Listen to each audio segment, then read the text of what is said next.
আসসালামু আলাইকুম আমার প্রাণপ্রিয় শিক্ষার্থীরা, আশা করি তোমরা সবাই ভালো আছো। তোমাদের সাথে আজকে প্রথম ক্লাস। আজকে আমি দশম শ্রেণীর আমাদের যে সিলেবাসটা রয়েছে সেই সিলেবাসের প্রথম অধ্যায় মোলের ধারণা এবং রাসায়নিক গণনা নিয়ে আলোচনা করব। এই অধ্যায়টা তোমরা ক্লাস নবম শ্রেণীতে পড়েছো এবং এই অধ্যায় সম্পর্কে মোটামুটি তোমাদের একটা ধারণা আছে। তারপরেও আমি চেষ্টা করব তোমাদেরকে একদম শুরু থেকে এই অধ্যায়টা পড়াতে, এবং এই অধ্যায়টা পড়ানোর সময় আমি তোমাদেরকে কিছু ছোট ছোট অঙ্ক বাড়ির কাজ দিব এবং কিছু ছোট ছোট অঙ্ক তোমাদেরকে এখানে করাবো। আমি আশা করব সবাই অঙ্কগুলো খুব ভালোভাবে প্র্যাকটিস করবে। তাহলে শুরু করা যাক আজকের আলোচনা। ষষ্ঠ অধ্যায় মোলের ধারণা এবং রাসায়নিক গণনা, concept of mole and channel and chemical counting. রসায়নে মূলত দুই ধরনের বিশ্লেষণ পদ্ধতি নিয়ে আলোচনা করা হয়। একটা হচ্ছে গুণগত বিশ্লেষণ আর একটা হচ্ছে পরিমাণগত বিশ্লেষণ। কোনো পদার্থকে এবং তার বিভিন্ন ধর্মকে শনাক্ত করার পদ্ধতি হচ্ছে গুণগত বিশ্লেষণ। কোনো পদার্থ এবং তার বিভিন্ন ধর্মকে শনাক্ত করার নামই হচ্ছে গুণগত বিশ্লেষণ, এবং কোনো পদার্থের পরিমাণ নির্ণয়ের পদ্ধতি হচ্ছে পরিমাণগত বিশ্লেষণ। তার মানে আমরা এখান থেকে দুটো জিনিস জানতে পারলাম যে রসায়নে আমাদের দুই ধরনের বিশ্লেষণ করা হয়, একটা হচ্ছে গুণগত, একটা পরিমাণগত। যেখানে আমি শুধুমাত্র ধর্ম নিয়ে আলোচনা করব সেখানে হচ্ছে আমাদের গুণগত বিশ্লেষণ, আর যেখানে পরিমাণ নিয়ে আলোচনা করা হবে সেটা হলো পরিমাণগত বিশ্লেষণ। পরিমাণগত বিশ্লেষণ পদ্ধতিতে বিভিন্ন হিসাব নিকাশ করা হয়। এসব হিসাব নিকাশকে একত্রে বলা হয় রাসায়নিক গণনা। রাসায়নিক গণনায় কোনো পদার্থ এর পরিমাণ অনেক সময়ই মোল এককে প্রকাশ করা হয়। এই অধ্যায়ে তোমরা মোল কি, মোল দিয়ে আমরা কিভাবে হিসাব নিকাশ করতে পারি এবং মোলের হিসাব নিকাশ কিভাবে ঘনমাত্রা সম্পর্কে হিসাব করা হয়, এই বিষয়গুলো সম্পর্কে আমরা জানি। আসলে আমরা জেনে নিই এই অধ্যায়ের শিখন ফলগুলো কি কি। এই অধ্যায়টা শেষ হওয়ার সাথে সাথে আমরা যে জিনিসগুলো আয়ত্ত করতে পারবো সেগুলো সম্পর্কে আমরা একটু অধ্যায়ের শুরুতে একটু ধারণা নিই। এক নম্বর হচ্ছে আমরা মোলের ধারণা ব্যবহার করে বিভিন্ন ধরনের গাণিতিক সমস্যার সমাধান করতে পারবো। নির্দিষ্ট ঘনমাত্রার দ্রবণ কিভাবে প্রস্তুত করতে হয় এবং কি ধরনের ঘনমাত্রা আমি ব্যবহার করব সেই ঘনমাত্রা সম্পর্কে তোমাদের একটা ছোট্ট ধারণা দেওয়া হবে, এবং এটা থেকে কিছু অঙ্ক থাকবে। প্রদত্ত তথ্য এবং উৎপাদ ব্যবহার করে যৌগে উপস্থিত মৌলের শতকরা সংযুক্তি নির্ণয় করতে পারবো। শতকরা সংযুক্তি ব্যবহার করে স্থূল সংকেত এবং আণবিক সংকেত নির্ণয় করতে পারবো। মৌল এবং যৌগসমূহের প্রতীক, সংকেত, যোজনী ব্যবহার করে রাসায়নিক সমীকরণ লিখতে এবং তার সমতা করতে পারবো। রাসায়নিক সমীকরণের মাত্রিক তাৎপর্য থেকে বিক্রিয়ক এবং উৎপাদের ভরভিত্তিক গাণিতিক সমস্যার সমাধান করতে পারবো। তুতের ক্যালাস পানির শতকরা পরিমাণ হিসাব করতে পারবো। এটা হচ্ছে একটা ব্যবহারিক অংশ। নিক্তি ব্যবহার করে রাসায়নিক দ্রব্য পরিমাপ করতে সক্ষম হবে। এটা হলো আমাদের এই অধ্যায়ের শিখনফল। এবার আসা যাক অধ্যায়ের মূল আলোচনাতে। আমরা শুরুতেই বলে নিয়েছি যে পদার্থের সবচেয়ে ছোট একক বা পদার্থের পরিমাপ প্রকাশের একক হলো মোল। আজকে আমরা জানবো এই মোল জিনিসটাকে আমরা কিভাবে ধরি। তোমরা সাধারণত দোকানপাটে বিভিন্ন সময়ে বিভিন্ন ধরনের পরিমাণ যখন নাও সেক্ষেত্রে ডজন, শতক, হাজার এই ধরনের শব্দগুলোর সাথে আমরা পরিচিত। যেমন 12টা জিনিস যদি একসাথে পরিমাপ করা হয় সেটাকে সাধারণত বলা হয় 1 ডজন। 4টা যদি হয় সেক্ষেত্রে বলা হয় 1 হালি। 100টা হলে 1 শতক, 1000টা হলে 1000। অণুপরমাণুর ক্ষেত্রেও ঠিক তাই হিসাব করা হয়। যেমন 12টা অক্সিজেন হলে আমি বলতে পারি 1 ডজন অক্সিজেন, 100টা অক্সিজেন হলে বলতে পারি 1 শতক অক্সিজেন, 1000টা অক্সিজেন হলে বলতে পারি 1000 অক্সিজেন। ঠিক এরকম একটা হিসাবের মতোই একটা হিসাব হলো 6.02 × 10⁻23T অক্সিজেন মানে হলো 1 মোল অক্সিজেন। শুধুমাত্র কোনো একটা অক্সিজেনে যদি 6.02 × 10⁻23T অণু থাকে শুধুমাত্র তখনই তার পরিবর্তে আমি লিখতে পারবো 1 মোল। আবার বলতে পারি 1 মোল পরমাণুতে 6.023 × 10⁻23T পরমাণু থাকে। 1 মোল অণুতে 6.023 × 10⁻23T অণু থাকে। 1 মোল আয়নে 6.023 × 10⁻23T আয়ন থাকে। অতএব 6.023 × 10⁻23 সংখ্যাটি পরমাণু, অণু এবং আয়ন ইত্যাদি সব ক্ষেত্রে ব্যবহার করা যায়, এবং এই সংখ্যাটার একটা বিশেষ নাম আছে। এই সংখ্যাটি যে বিজ্ঞানী আমাদেরকে এই সংখ্যাটার সাথে পরিচিত করেছেন তার নাম অনুসারেই সংখ্যাটির নাম হচ্ছে অ্যাভোগাড্রোর সংখ্যা। তাহলে অ্যাভোগাড্রোর সংখ্যা বলতে আমরা কি বুঝবো? তোমাদেরকে প্রশ্ন করা হবে 1 মোল কি, উত্তর আসবে 1 মোল সমান 6.023 ইন্টু 10⁻23 টি। যদি প্রশ্নে বলা হয় 1 মোল অণু সমান কি, তাহলে তুমি লিখবে 6.023 ইন্টু 10⁻23 টি অণু। প্রশ্ন যদি তো পরমাণুতে করা হয়, উত্তর তুমি পরমাণুতে দিবে, যখন আয়নে করবে উত্তর আয়নে দিবে। তাহলে 1 মোলের হিসাবটা আমাদের কাছে আজকে পরিষ্কার হলো। 1 মোল মানেই হচ্ছে অ্যাভোগাড্রোর সংখ্যা, আর অ্যাভোগাড্রোর সংখ্যার একটা বিশেষ মান আছে, সেটা হলো 6.023 ইন্টু 10⁻23। কোনো পদার্থের এর পরিমাণের পদার্থের মধ্যে যে পরিমাণের মধ্যে 6.023 ইন্টু 10⁻23 পরমাণু, অণু বা আয়ন থাকে, সেই পরিমাণকে বলা হয় ওই পদার্থের মোল। দেখো আমরা ছোট্ট যেই সংজ্ঞাটার কথা বলছিলাম, মোল কি, আজকে মোল কি সংজ্ঞাটা আমরা পেয়ে গেলাম। সংজ্ঞাটা সবাই একটু খাতায় লিখবে, প্রশ্নটা লিখে সাথে উত্তরটা লিখে ফেলবে। মোল কি? কোনো পদার্থ এর যে পরিমাণের মধ্যে 6.023 ইন্টু 10⁻23 টি অণু, পরমাণু বা আয়ন থাকে, সেই পরিমাণকে ওই পদার্থের মোল বলা হবে। যেমন 12 গ্রাম কার্বনের মধ্যে 6.023 ইন্টু 10⁻23 টি কার্বন পরমাণু থাকে, এটা একটা বৈজ্ঞানিক হিসাব। এবার আসা যাক রাসায়নিক পদার্থের পারমাণবিক ভর। পরমাণুর ক্ষেত্রে আবার অণুর ক্ষেত্রে আণবিক ভর থাকলে আমরা সেই জিনিসগুলোকে কিভাবে প্রকাশ করব?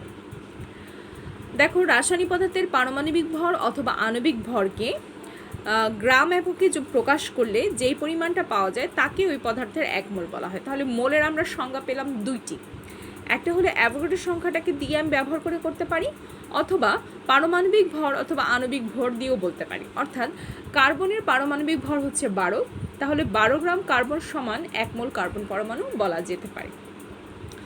18 গ্রাম পানি সমান হচ্ছে 18 গ্রাম পানির মধ্যে 6.023 ইন্টু 10⁻23 টি অণু থাকে। কেন? কারণ 18 গ্রাম পানি সমানই হচ্ছে 1 মোল, আর 1 মোল সমান হচ্ছে 6.023 ইন্টু 10⁻23। অর্থাৎ কোনো পদার্থের পারমাণবিক ভর এবং আণবিক ভর সমানই হচ্ছে 1 মোল। তাহলে 1 মোল সমান কোনো একটি পদার্থে তোমরা লিখো খাতায়, 1 মোল সমান কোনো পদার্থের আণবিক অথবা পারমাণবিক ভর, এরপর সমান চিহ্ন দিয়ে লিখবে 6.023 ইন্টু 10⁻23। অর্থাৎ কোনো পদার্থের আণবিক ভর এবং পারমাণবিক ভরকে যদি তোমাকে বলা হয় যে 12 গ্রাম কার্বন সমান কত মোল, তোমার উত্তর হবে 1 গ্রাম। 18 গ্রাম পানির সমান কত মোল? 1 মোল। 18 গ্রাম পানিতে কয়টি অণু থাকে? তোমার উত্তর হবে 6.023 ইন্টু 10⁻23 টি অণু থাকে। প্রশ্ন করা হলো 12 গ্রাম কার্বনে কতটি অণু থাকে? উত্তর হবে 6.023 ইন্টু 10⁻23। আবার যদি প্রশ্ন করা হয় 12 গ্রাম কার্বন সমান কত মোল পরমাণু, তখন তোমার উত্তর হবে 1 মোল কার্বন পরমাণু। আশা করি বুঝতে পেরেছো। মোলের দুইটা সংখ্যা থেকে দুইভাবে প্রশ্ন আসতে পারে, হয় অ্যাভোগাড্রোর সংখ্যা ধরে অথবা তোমাদের পারমাণবিক ভর অথবা আণবিক ভরের সাথে রিলেট করে। এবার আসো অণু থেকে আণবিক ভর কিভাবে বের করতে হয় সেটা আমরা দেখব। কোনো অণুতে বিদ্যমান সবগুলো পরমাণুর, আমরা জানি প্রত্যেকটা পদার্থ কতগুলো অণু দিয়ে তৈরি, এবং তোমরা এটা জানো অণুকে ভাঙলে আমরা পরমাণু পাই, এবং এটাও জানো পরমাণুকে ভাঙলে আমরা ইলেকট্রন, প্রোটন এবং নিউট্রন পাই। এই সিকোয়েন্সটা সবসময় মনে রাখতে হবে। পদার্থ অণু দিয়ে তৈরি, অণু পরমাণু দিয়ে তৈরি, পরমাণু ইলেকট্রন, প্রোটন দিয়ে তৈরি, এবং বর্তমানে ইলেকট্রন, প্রোটন, নিউট্রনকেও ভেঙে আরও কণিকা পাওয়া যাচ্ছে, সেটা আমরা পরবর্তীতে জানব। এখন আমরা শিখব কোনো একটা অণু থেকে আণবিক ভরটা কিভাবে বের করতে হবে। ক্লোরিন অণুতে ক্লোরিন পরমাণু রয়েছে কয়টি? দেখো Cl2, এটা দিয়ে তুমি কি বুঝতে পারছো? এটা দিয়ে বোঝা যাচ্ছে ক্লোরিনের একটা অণুতে 2টা ক্লোরিন পরমাণু থাকে। ক্লোরিন অণুতে ক্লোরিন পরমাণু 2টি আছে। তাহলে এর আণবিক ভরটা আমরা কিভাবে বের করব? ক্লোরিনের আণবিক ভর সমান, আমার সাথে একটু অঙ্কটা যদি তোমরা দেখো,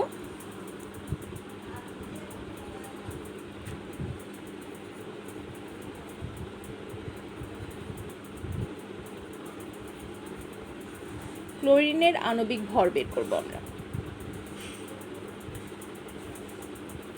ক্লোরিনে আমার যেহেতু 2টি পরমাণু থাকে, তাহলে 2 ইন্টু ক্লোরিনের পারমাণবিক ভর হিসাব করতে হবে।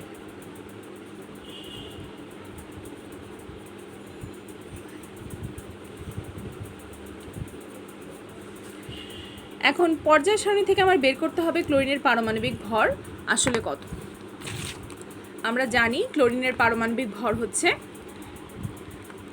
35.5।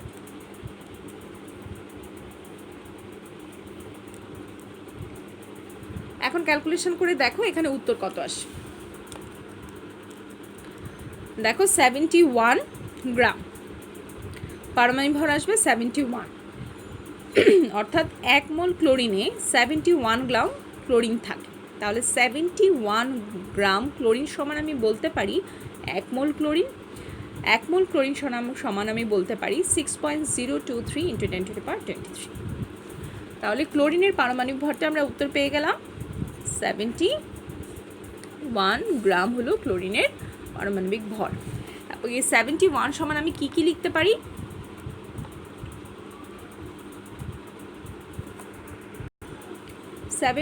সমান আমি লিখতে পারবো 1 মোল, আবার 71 সমান লেখা যাবে 6.023 × 10⁻23। ঠিক আছে, তার মানে 1 মোল ক্লোরিন সমান 71 গ্রাম ক্লোরিন, কারণ ক্লোরিনের আণবিক ভর হচ্ছে 71 গ্রাম, এবং 71 গ্রাম ক্লোরিন সমান কত মোল? 1 মোল। 71 গ্রাম ক্লোরিন সমান কতটি অণু? 6.023 × 10⁻23টি অণু।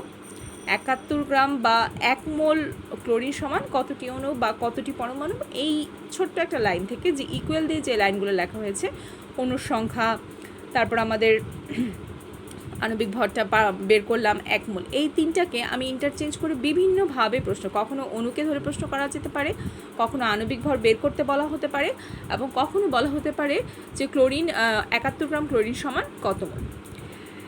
পর্যায় সারণী থেকে আমরা যতগুলো অণু, আমি সবসময় তোমাদেরকে ক্লাসে বলি, ক্লাস 9-10-এর জন্য পারমাণবিক সংখ্যা 1 থেকে পারমাণবিক সংখ্যা 30 পর্যন্ত একদম ইলেকট্রন বিন্যাস সহ আণবিক ভর এবং পারমাণবিক ভরটা খুব ভালোভাবে তোমাদেরকে আয়ত্তে আনতে হবে, তাহলেই দেখবে অঙ্ক করার সময় তুমি আর কোথাও বাদবে না।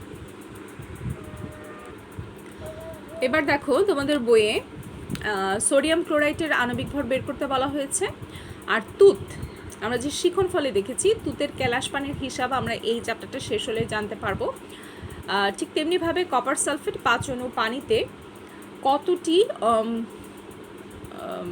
কপার, কতটি সালফার, কতটি হাইড্রোজেন, অক্সিজেন আছে সেটার অনুযায়ী হিসাব করে কপার সালফেটের, তুতের পানিটার এবং কপার সালফেটের আণবিক ভর বের করতে বলা হয়েছে। তাহলে দেখো সোডিয়াম ক্লোরাইডের আণবিক ভর যদি আমাকে বের করতে হয় তাহলে আমাকে অঙ্কটা কিভাবে করতে হবে।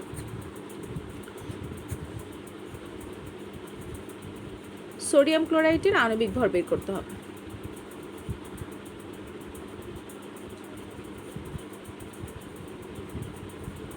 সোডিয়াম ক্লোরাইডের আণবিক ভর সমান, এখন খেয়াল করতে হবে এখানে সোডিয়াম ক্লোরাইডের মধ্যে তোমার কি কি অণু পরমাণু আছে।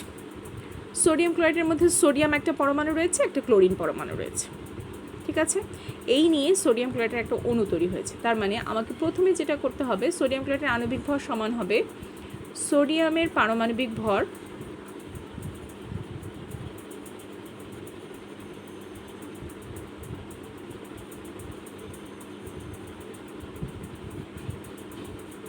প্লাস ক্লোরিনের পারমাণবিক ভর।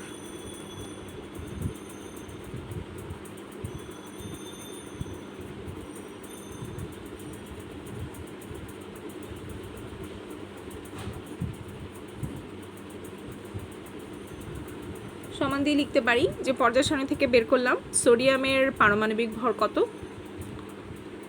আর ক্লোরিনের পারমাণবিক ভর। সোডিয়ামের হচ্ছে 23,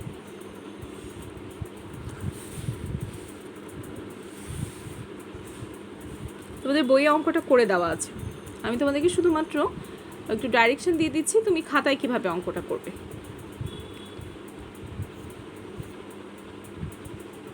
আণবিক ভর, আর আমরা জানি যে ভরের একক কি, ভরের একক সবসময় হচ্ছে আমাদের গ্রাম, এই কারণে আণবিক ভর যখন বের করবো সাথে আমার গ্রাম শব্দটা থাকবে।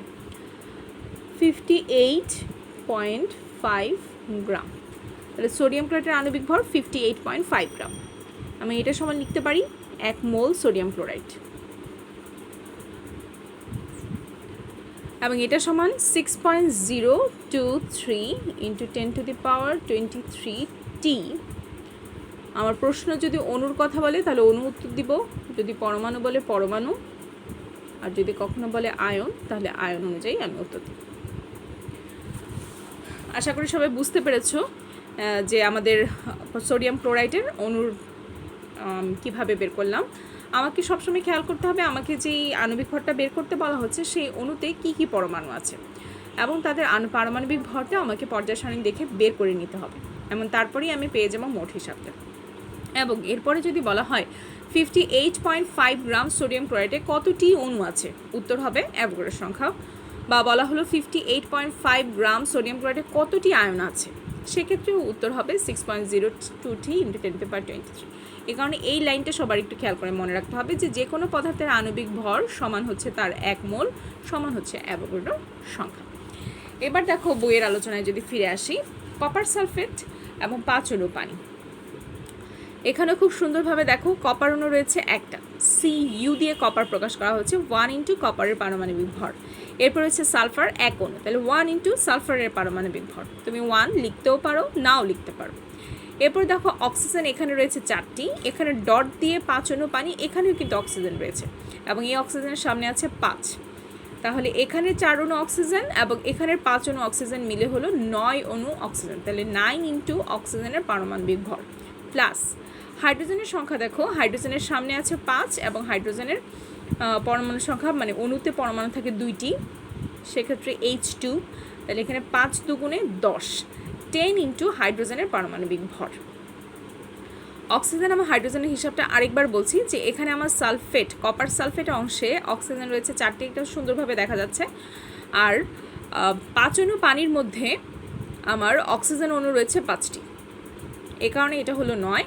আর হাইড্রোজেনের ক্ষেত্রে এইদিকে কোনো হাইড্রোজেন নেই, এখানে হাইড্রোজেন রয়েছে, হাইড্রোজেনের সামনে রয়েছে 5 আর নিচে রয়েছে 2, তাহলে এটা গুণ দিতে হবে, গুণ দিয়ে মোট হাইড্রোজেনের সংখ্যাটা বের হবে 10 ইন্টু H এর পারমাণবিক ভর। এখন কপারের পারমাণবিক ভর আমরা পেয়েছি 63.5, সালফারের পারমাণবিক ভর 32, অক্সিজেনের হচ্ছে 60 এবং হাইড্রোজেনের পারমাণবিক ভর 1, আমার যেটা রেজাল্ট হচ্ছে 249.5। তাহলে 1 মোল কপার সালফেট, এটাকে ডট বলে 1 মোল কপার সালফেট ডট 5 অণু পানি, যেটাকে বলা হচ্ছে তুত, এই তুতের পরিমাণটা হচ্ছে 249.5 গ্রাম কপার সালফেট ডট 5 অণু পানি বা তুত। আশা করব তোমরা আজকে যে পারমাণবিক ভর বের করা যে অঙ্কগুলো করেছি তোমরা এভাবে কিছু যৌগের নিজেরা বাসায় বসে প্র্যাকটিস করবে এবং আণবিক ভর বের করাটা শিখবে। ধন্যবাদ সবাইকে আজকে ক্লাসের সাথে যুক্ত থাকার জন্য। আসসালামু আলাইকুম।